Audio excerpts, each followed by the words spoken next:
Described as anything but the subversion of presidential authority, It's like a military coup. Well, it is. It's subversion of presidential authority. It's also the destruction of civil-military relations that we've enjoyed in this country, almost unbroken for over the last 100 years at least. Unfortunately, I'd like to say that General Milley is an isolated case, but I don't think he is. And I think he's a product of the selection process that favors the sycophant, the yes-man, and really does not focus in any way, shape, or form on demonstrated character, competence, or intelligence.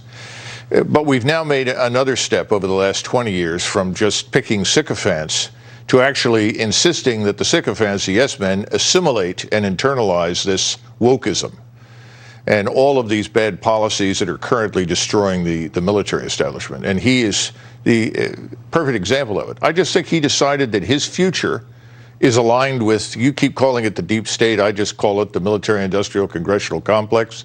I think he sees his future there. He doesn't believe that anyone can come into this city, as President Trump tried to do, and change it. Well, Trump had a kind of a romantic vision. You said this on my podcast today. He had a romantic vision, which you kind of have to admire, of the generals from like maybe the World War II era. Explain Well, the only generals that President Trump ever mentioned in my presence were MacArthur and Patton. He may have mentioned Eisenhower, perhaps Grant and Lee. I don't know anything about this allegation of German generals.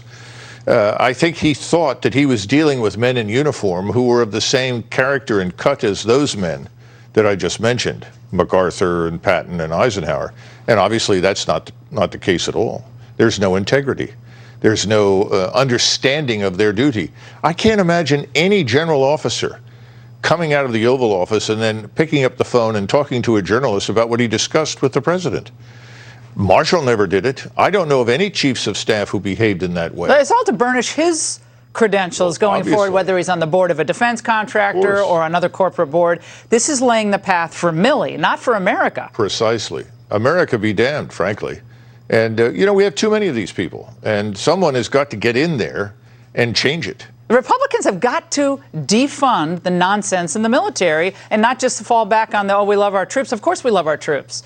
But until we use the power of the purse here and say, no, we're not funding this, they're going to keep doing this. Well, somebody said tyranny like hell is not easily overcome and warned us about summer soldiers and sunshine patriots. Well, we've had too many of them. We need the real thing now. Somebody needs to stand up and say, we will not fund you anymore until you change these things. And frankly, we know they're not going to change it. It doesn't matter. We should do everything in our power to obstruct them. Can we beat China in a...